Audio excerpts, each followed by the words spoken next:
What if I told you there's a single amendment that you can add to your garden soil, your seed starter mix, and your houseplants that would make every single one of them perform better without any risk of burning your plants, without synthetic chemicals, and without spending a fortune at the garden center?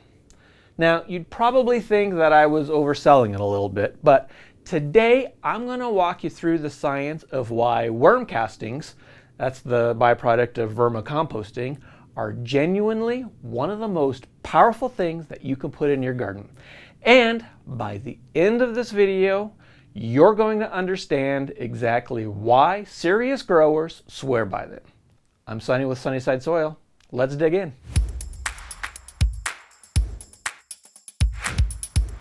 Now, before we get into the benefits, let's make sure that we're on the same page about exactly what worm castings are, because there are a lot of people that confuse them with regular compost, and they're not the same thing. Worm castings are the excrement of composting worms, primarily red wigglers, or Eisenia fetida. Now, after they've processed organic material through their digestive system, poop. It's worm poop. That digestive process is the key to everything that we're going to talk about today.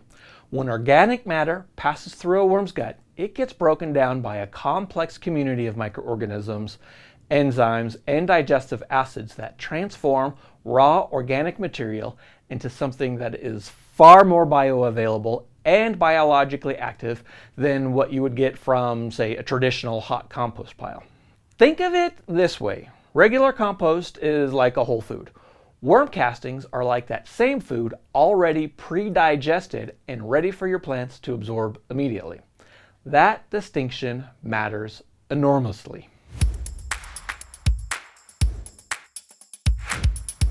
The single biggest reason worm castings outperform almost every other amendment on the market is the microbial life.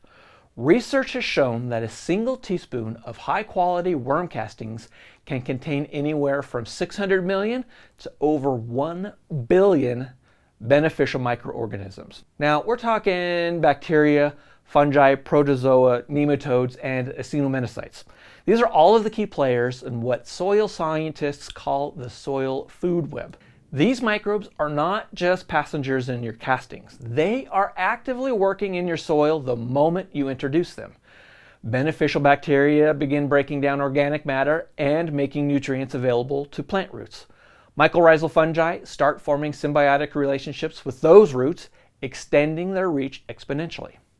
Protozoa begin consuming bacteria and releasing the nitrogen in plant available forms, right there in the root zone. Now, this cascade of biological activity is what makes worm castings so different from synthetic fertilizers. Synthetic fertilizers deliver a chemical nutrient hit, but do absolutely nothing to build the living ecosystem your plants actually evolved to work with. When you add worm castings to your soil, you're not just feeding your plants, you're rebuilding the biological infrastructure that makes healthy soil function the way that nature intended.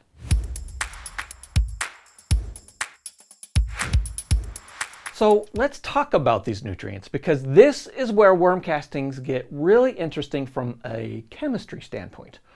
Worm castings contain nitrogen, phosphorus, potassium, calcium, magnesium, iron, and dozens of micronutrients. But the forms these nutrients are in is what makes all the difference.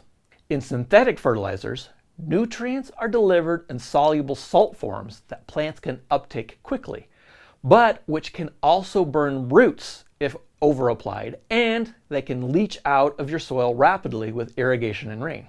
Worm castings, however, deliver nutrients in a slow-release form that is bound to organic matter and microbial activity. This means that plants get a steady, consistent supply of nutrient over weeks and months, rather than a spike followed by a crash. It also means you essentially cannot overapply worm castings. There are no soluble salts to burn your plant roots, which is one of the reasons they are so exceptional for seed starting and sensitive houseplants.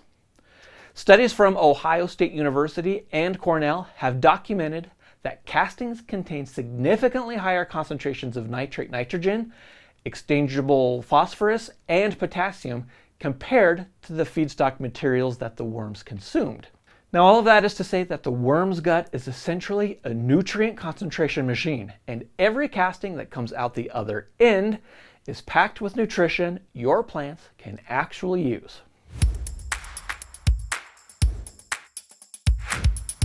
Here's something most gardeners don't know about worm castings, and honestly, it blew my mind when I first learned about it. Worm castings contain plant growth hormones, specifically cytokinins, auxins, and gibberellins, that directly stimulate root development, cell division, and overall plant growth. Now, these are the same hormones that plants produce internally to regulate their own growth, and having an external source of them in the soil gives your plants a measurable head start. Research published in the Journal of Bioresource Technology showed that seed germination rates and seedling growth were significantly improved in castings amended soils compared to the controls, and the presence of these growth promoting compounds is a major reason why. On top of that, worm castings are exceptionally rich in humic acids and fulvic acids. Those are complex organic compounds that act as natural chelators, improving nutrient uptake at the root level, stimulating root growth, and enhancing the soil's cation exchange capacity, which is the ability to hold on to nutrients rather than letting them just wash away. Humic acids also improve soil structure by helping to form stable aggregates, which improves drainage in clay soils and water retention in sandy soils. So castings are essentially delivering all of this chemistry packaged together, which is why they consistently outperform amendments that try to replicate just one or two of these mechanisms in isolation. In the garden, worm castings are best used as a top dressing, worked into the top few inches of your soil, or mixing into the planting holes when transplanting. A standard application rate is roughly 1/4 to 1/2 inch worked into the top 6 inches of your bed, or about 1/4 cup added directly to each transplant hole. Now, because of their biological activity, castings work best when they are kept moist. The microbial communities within them need moisture to stay active and to colonize the surrounding soil. What you'll typically notice after applying castings to a garden bed is improved plant color, more vigorous growth, and in many cases, better resistant to common pests and diseases. That disease suppression effect is not accidental. Research has shown that the biological diversity in worm castings actively outcompetes and suppresses soil-borne pathogens, simply by occupying the ecological niches that those pathogens would otherwise fill. A biological rich soil is a self-defending soil, and castings are one of the fastest ways to move in that direction. Now, hopefully I've convinced you that castings are a great addition to your soil, but you're thinking, I don't know where to get worm castings. Well, you are in luck, because here at Sunnyside Soil, that's exactly what we sell, worm castings. So if you are interested in getting worm castings for your garden, then I will leave a link in the description below. Seed starting is where worm castings really shine as a standalone amendment. Most commercial seed starter mixes are intentionally low in nutrients because they're designed to be sterile and inert. They give seeds a neutral medium to germinate in, but they don't give seedlings much to work with once those first true leaves appear and plants start demanding real nutrition. Adding worm castings of a ratio of about 10 to 20% of your total seed starting mix volume changes that equation completely. You get gentle, slow-release nutrition that feeds seedlings without burning them. You introduce beneficial microbes that protect against damping off, which is the #1 killer of seedlings. And you improve the moisture retention and aeration of the mix because of the unique physical structure of castings. Worm castings have a remarkable granular texture that holds moisture while still draining well, preventing the waterlogging that kills so many seedlings in poorly structured mixes.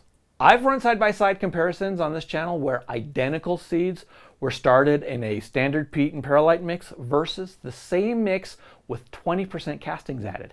And the difference in germination speed, Seedling size and overall health at the 4-week mark is genuinely striking every single time.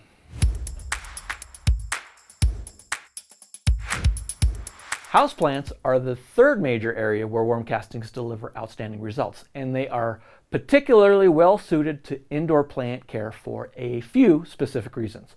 First, there's no odor. Unlike many organic amendments, high-quality worm castings have a clean, earthy smell that disappears the moment that you mix them into the soil. So you're not going to be making your living room smell like a barn. Second, because there's no risk of burning, you can be generous without worrying about damaging your plants. For existing houseplants, top dressing with about 1/4 inch of castings once or twice a year and watering in is enough to see a real difference in plant vitality. For repotting, mixing castings at about 10 to 20% of your potting mix volume gives your plants a long-term biological boost that keeps feeding them for months. The microbial life in castings is also particularly valuable in indoor containers because potted soil environments tend to be biologically depleted over time. Adding castings essentially re-inoculates that container environment with living biology that makes soil function properly. And you'll typically see it reflected in lusher foliage, stronger root systems, and more consistent growth. Now, I'm going to be honest with you, worm castings are not a miracle product, but they are as close to one as the gardening world has ever produced.